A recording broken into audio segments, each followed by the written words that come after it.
Hello everyone, welcome back to another video. This time it's an announcement for a new Neptunia game. Just before I get started there, if you're wondering, yes, I will cover the Neptunia and Senran Kagura crossover game. In fact, that game arrived in the mail earlier in the week, and that was actually the limited edition that Idea Factory sent me there, so there's lots to talk about and look at. But before that comes out, I figured, hey, let's talk about this here, because this is still very recent news. So the game that's going to come out is a spin-off, but I think it's a bit more exciting than a normal spin-off, because I've got this feeling that this is a game that, just like Four Goddesses Online, can be considered a spin-off in terms of gameplay, but it also seems to be a, fit into the story of the mainline titles there, just like Four Goddesses Online as well. So, but yeah, we'll get into that in a bit.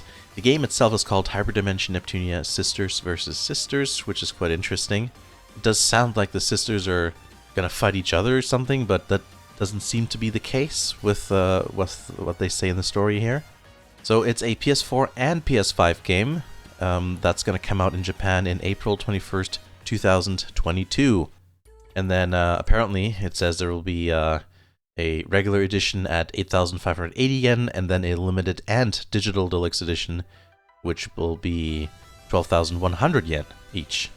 So there's a couple of things out right now here, including a trailer, and I guess I'll just overlay stuff as I see fit here. I'm just gonna read off stuff off of two Gematsu articles, because there's an article that came out on the 24th of November, on at like 3:08 a.m. Eastern Time, and then another one that came out 11:52 p.m. Eastern Time. So yeah, it's kind of like mixed in there, all that information. Basically, it says the sisters get their long-awaited star role in this genuine.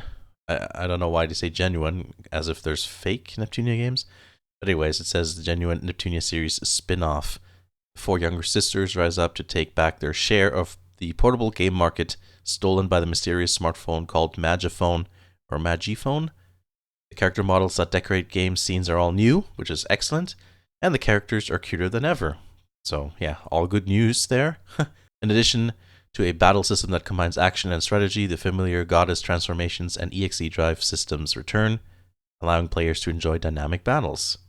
So the story here says it's handhelds versus smartphones. So there we go. It's actually an interesting theme. And that's the kind of, themes that I like with Neptunia games. The very first game was the console wars. And then, it branches off into various aspects of that. So hopefully it can be very smart about its parodying, and its commentary about that whole topic, because there's a lot to talk about, and it's not a new phenomenon either. So, in terms of real life things they could reference and, talk about in the games there, in the story, there's a lot of material. It says the Forge CPU set off in response to a request to help, or for help, from the PC continent far beyond the sea, while Nepgear and the other CPU candidates that stayed behind visited a certain research facility. Okay. Seems like I should know what that means, but it doesn't ring a bell. There, they were trapped in a capsule and put into a deep sleep by the Grey CPU and awakened to a game industry 2 years later. People now had the latest model of smartphone called the Magiphone. It became a world in which the market share was dominated by smartphones. Neptune is told that Planetoon fell to the Buzzur phenomenon, which I'm not sure what that means, in which hordes of monsters to appear, and that her older sister Neptune went missing. That sentence is a bit weird. Having lost her sister and a home to return to, Nepgear fell into despair. This is a story of destruction and restoration by CPUs for CPUs to pave the way from a future of despair to a future of hope. But yeah, it does seem quite interesting. We'll see how that's all handled. There's a bunch of screenshots. I guess that's going to be the cover image, which looks good to me. Let's see how much they're going to cover that up in the North American version. And it looks like there's just some pictures that are screenshots of the... I'm just looking at the pictures in the articles here, by the way. There's some screenshots. Well, whatever. I'm just mumbling on, but I'll just overlay whatever I think looks interesting. Some other information is that apparently the the haptic feedback functionality is going to be used, or greater immersion. I don't know what that means. Does that mean, just the rumble? Is there anything with the triggers that's going on? But it doesn't say.